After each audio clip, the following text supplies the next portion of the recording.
संपूर्ण मानव जाति एक दौड़ में लगी हुई है। एक ऐसी दौड़ जो कभी पूरी नहीं होती, जो उसके जन्म के साथ शुरू होती है और मरने तक उसका पीछा नहीं छोड़ती। लेकिन क्या कभी आपने ध्यान दिया है कि ये दौड़ किस चीज की है? जरा ठहर कर खुद से पूछिए कि आप किसके पीछे दौड़ रहे हैं, और वास्तव में क्या ये दौड़ कभी पूरी हो सकती है? जिन भौतिक सुख सुविधाओं को इकट्ठा करने में इंसान लगा रहता है, क्या वास्तव में वो भौतिक सुख सुविधाएं उसे शांति या फिर आनंद प्रदान कर सकती हैं? सिकंदर ने मरने से पहले अपने सभी मंत्रियों को कहा था कि जब मेरी अर्थी उठाई जाए तो मेरा शरीर ढका हुआ नहीं होना चाहिए, मेरी हथेलियां खुली होनी चाहिए, ताकि सारी दुनिया ये देख सके कि जो सिकंदर पूरी दुनिया को जीत सकता था, वो भी अपने साथ कुछ नहीं ले जा सका। उसके हाथ खाली के खाली रह गए। लेकिन जीवन की भागदौड़ ऐसी होती है कि उसे कभी ठहरने का वक्त ही नहीं मिलता। कभी वो सोच विचार ही नहीं करता कि जीवन का सबसे बड़ा सुख क्या है और इसके विपरीत जीवन का सबसे बड़ा दुख क्या है। सुख सुविधाएं तो बहुत लोग इकट्ठा कर लेते हैं, लेकिन सही मायने में उसका भोग कितने लोग कर पाते हैं? वही भौतिक वस्तुएं जो उसने अपने आनंद, अपनी शांति के लिए संग्रहित की थी, वही सुख सुविधाएं उसके दुख का कारण बन जाती हैं। जब पैसा नहीं कमाया था तो पैसा ना होने का दुख था, और जब पैसा कमा लिया तो वही पैसा उसके बच्चों के लिए या उसके लिए झगड़े का कारण बन जाता है। तो फिर कैसी सुख सुविधाएं, किन चीजों के पीछे आप भाग रहे हो? आज की जो कहानी मैं आप लोगों को सुनाने वाला हूँ, उसमें आपको जीवन का सबसे बड़ा दुख और सबसे बड़ा सुख पता चलेगा। इससे पहले कि आप इस कहानी में खो जाएं, इस चैनल को सब्सक्राइब जरूर कर लें। तो चलिए कहानी शुरू करते हैं।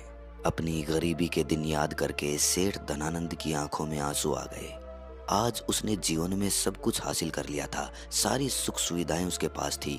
घर में नौकर चाकर थे, हजारों लोग उसके नीचे काम करते थे, जो उसकी एक आवाज पर उसके पास खड़े होते थे। लेकिन फिर भी आज सब कुछ हासिल कर लेने के बाद भी वो दुनिया में अपने आप को सबसे गरीब आदमी समझ रहा था। आखिरकार अपनी गरीबी के दिन याद करके उसकी आंखों में आंसू आ गए। उसके पास कुछ नहीं था, लेकिन तब भी वो प्रसन्न रहता था। लेकिन आज सब कुछ होने के बाद भी वो प्रसन्न नहीं था। और दुनिया में वही आदमी सबसे गरीब होता है जो सब कुछ होते हुए भी अकेला महसूस करता है। उसे एहसास होने लगा था कि धन संपदा या भौतिक सुख सुविधाएं उसके मन की पूर्ति नहीं कर सकती। लेकिन अब तो बहुत देर हो चुकी थी। उसका पूरा जीवन बीत चुका था। अब पूरे जीवन की कमाई उसे व्यर्थ लगने लगी। उसे लगने लगा कि उसने जो कुछ कमाया वो सब यूं ही था, व्यर्थ था। ये एहसास उसे जीवन में पहले कभी नहीं हुआ था। काश उसे ये एहसास पहले हो गया होता तो वो ठहर जाता, रुक जाता, रुक कर चिंतन करता कि जो चीज वो इकट्ठी कर रहा है, क्या वास्तव में वो इकट्ठी करने लायक है? अगर उसे ये बात पहले पता चल गई होती तो वो अपने जीवन में सार्थकता खोजने की कोशिश करता। वो उस रहस्य के बारे में खोज करता जो उसके मन की पूर्ति करता, जो उसका अकेलापन दूर करता, जो उसके जीवन को संपूर्ण बना देता। उसने अपने दोनों बेटों को अपने पास बुलाया और उन्हें जीवन की सीख समझाने की कोशिश करने लगा। सेठ ने अपने बेटों से कहा कि बेटा, मेरे को तो जीवन में कोई बताने वाला नहीं था, सही रास्ता दिखाने वाला कोई था ही नहीं। इसीलिए मैं उस रास्ते पर चलता रहा जिसका कोई अंत नहीं था। और आखिर में पहुंचकर मुझे महसूस हुआ कि जितना रास्ता मैं तय करके आया हूँ, उतना ही रास्ता बाकी और है। शायद मैं गलत रास्ते पर निकल पड़ा था और अब इतना समय नहीं बचा कि मैं नए रास्ते पर फिर से नया सफर शुरू करूं। उसने अपने दोनों बेटों से कहा कि बेटा, पता है दुनिया में सबसे बदनसीब आदमी कौन होता है? वो जिसके पास सब कुछ होते हुए भी कुछ नहीं होता, जो अपने आप को सब कुछ होते हुए भी अकेला महसूस करता है।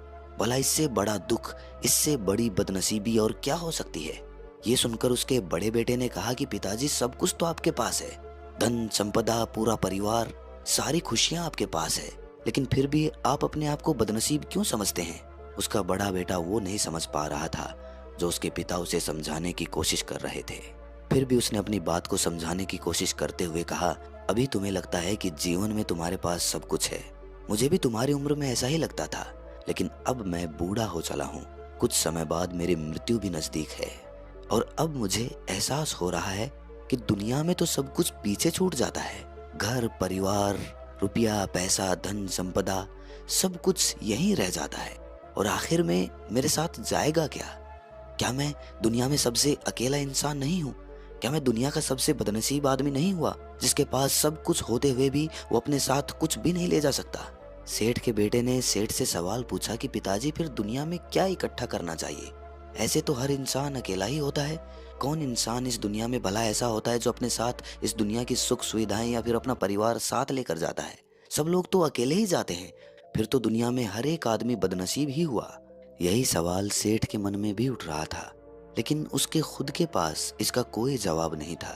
तो वो अपने बेटे को भला इसका क्या उत्तर देता। इसीलिए उसने अपने बेटे से कहा कि बेटा, मैं खुद इस सवाल का जवाब तलाश रहा हूँ। अगर एक आदमी के पास सब कुछ होते हुए भी वो अकेला है, उन भौतिक सुख सुविधाओं का वो भोग नहीं कर पा रहा है, तो वो सबसे बड़ा दुख हुआ, ये मैं मानता हूँ। दुनिया का सबसे बड़ा दुख यही है कि आपके पास सब कुछ होते हुए भी आप अकेलापन महसूस करो। लेकिन इसके विपरीत दुनिया का सबसे बड़ा सुख क्या हो सकता है? इस सवाल का जवाब तो मेरे बेटे मुझे भी नहीं पता। इसीलिए मैं ये चाहता हूँ कि मेरे मरने से पहले जिस सवाल का जवाब मुझे नहीं मिला, वो जवाब तुम अपने जीवन में ढूंढो। और यकीन मानो, अगर तुमने अपने जीवन में इस सवाल का जवाब ढूंढ लिया तो तुम दुनिया के सबसे सुखी इंसान कहलाओगे।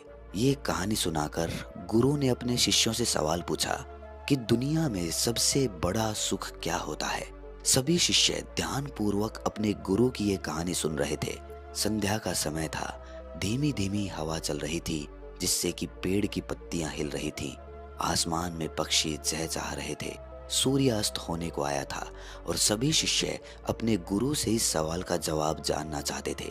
लेकिन इससे पहले ही गुरु ने अपने शिष्यों से सवाल पूछ लिया।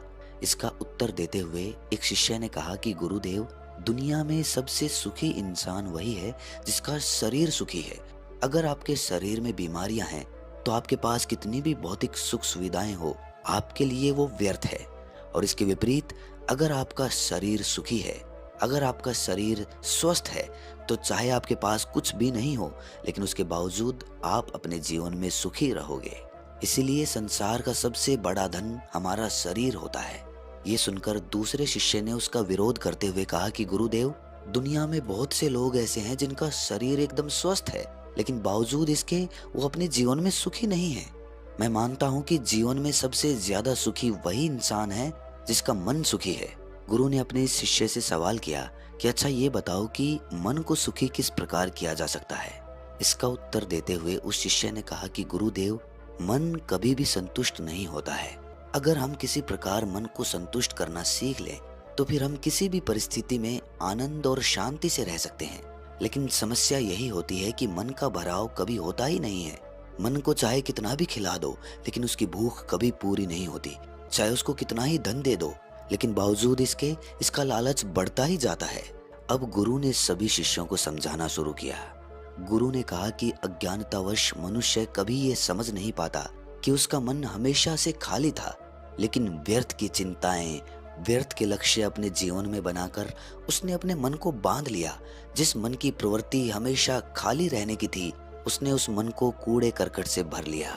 इसीलिए वो मन जो बचपन में हमेशा खाली रहता था, हर चीज में, हर खेल में आनंद ढूंढ लेता था, अकेले में भी आनंद पूर्वक, शांति पूर्वक रहता था, अब वही मन सब कुछ मिल जाने के बाद भी हमेशा दुखी रहता है।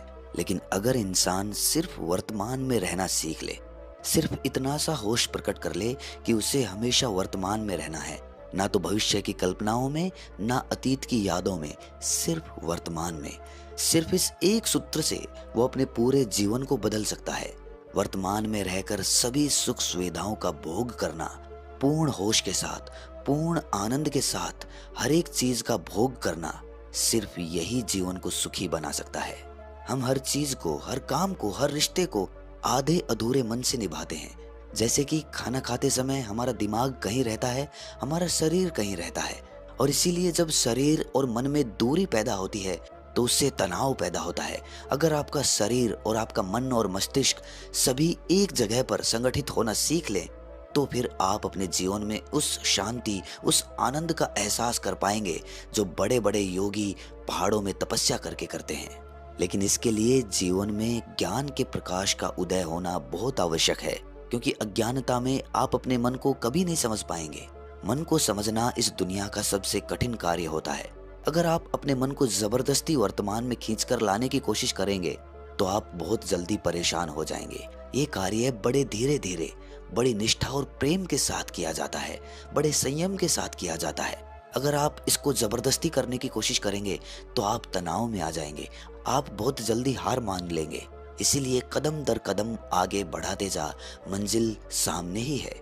और ये कहकर गुरु ने सभी शिष्यों से कहा कि अब हम ध्यान करेंगे। ध्यान करने से मनुष्य का मन, उसका मस्तिष्क वर्तमान में स्थापित होना सीख जाता है। धीरे धीरे प्रतिदिन ध्यान का अभ्यास करने से वो उस आनंद और शांति का अनुभव कर पाता है जो सांसारिक वस्तुओं में कहीं नहीं मिलता, जो किसी भौतिक सुख सुविधा में नहीं मिलता।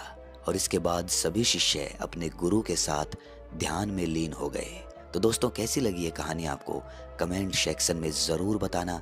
और अच्छी लगी हो तो इस चैनल को सब्सक्राइब करके नोटिफिकेशन बेल को ज़रूर प्रेस करना। तो मिलते हैं अगली कहानी में, तब तक के लिए अपना ख्याल